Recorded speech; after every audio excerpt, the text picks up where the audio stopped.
नमस्कार. आपल्या सगळ्यांचे सोशल महाराष्ट्र न्यूज चॅनलमध्ये हार्दिक स्वागत. चला वळूया तर एका नवीन बातमीकडे. आजची बातमी. रस्त्यात अडथळा ठरणारे महावितरण कंपनीचे पोल हटवण्यात यावे अशी मागणी शिंदे यांच्या शिवसेनेकडून करण्यात आली आहे. धुळे शहरातील साक्री रोड परिसरात रस्ता डांबरीकरणाचे काम सुरू आहे. मात्र या ठिकाणी मध्यभागीच महावितरण कंपनीचे पोल असल्याने अपघाताचा धोका आहे.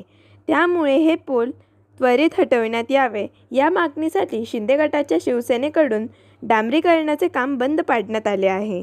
या ठिकाणी महावितरण कंपनी व सार्वजनिक बांधकाम विभागाच्या अभियंत्यांनी भेट देत पोल हटविले जातील असे आश्वासन शिंदेच्या शिवसेनेच्या पदाधिकाऱ्यांना दिले. महानगरप्रमुख संजय वाल्हे यांच्या नेतृत्वात हे आक्रमक आंदोलन करण्यात आले. शिवाजी महाराज की जय. सार्वजनिक बांधकाम विभागाचं करायचं काय? खाली डोकावरती पाय. सनन हॉटेल तर साक्री रोड बायपास पर्यंत सार्वजनिक बांधकाम विभागाच्या वतीने या ठिकाणी रस्त्याचं काम चालू आहे. आपण बघतोय की रस्त्याचं काम हे शेवटच्या टप्प्यामध्ये आलेलं आहे. परंतु जे महावितरण कंपनीचे जे MSCBचे जे पोल आहेत हे सगळे रस्त्यामध्ये आहेत. इथून तुम्ही बायपासपासून तर जेकरे ठाकरेपर्यंत या रस्त्याचं देखील मागे काम झालं होतं. त्याचे देखील जे पोल होते ते तसेच होते आणि त्याच धर्तीवर सनन हॉटेलपासून आता नवीन रस्त्याच्या कामाला सुरुवात झालेली आहे. आणि याच्यावर हा महावितरण कंपनीचे MSCBचे जे पोल आहे हे तसे त्या तसे आहे.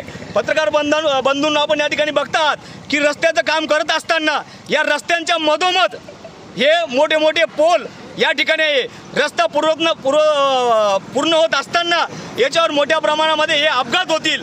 आणि अपघात झाल्यावर जर जीवितहानी झाली तर याला सार्वजनिक बांधकाम विभाग, वितरण कंपनी आणि ठेकेदार यांची ही पूर्ण जबाबदारी असेल. या ठिकाणी नागरिकांनी काल शिवसेनेच्या ऑफिसला फोन केले, समक्ष येऊन भेटले की ज्या पद्धतीने साक्री रोडला काम होतं आहे आणि ते रस्त्याचे जे पोल आहे हे जर हटवले नाही तर शिवसेनेसोबत जे साक्री रोडचे जे नागरिक असतील ते देखील भविष्यामध्ये या ठिकाणी या प्रशासनाच्या या अधीक्षक अभियंत्याच्या दालनामध्ये घुसून जा विचारल्याशिवाय या ठिकाणी राहणार नाही. बातमी आवडल्यास चॅनलला लाईक व सबस्क्राईब करा व दररोज अशा नवनवीन बातम्या पाहण्यासाठी चॅनलला फॉलो करा. धन्यवाद.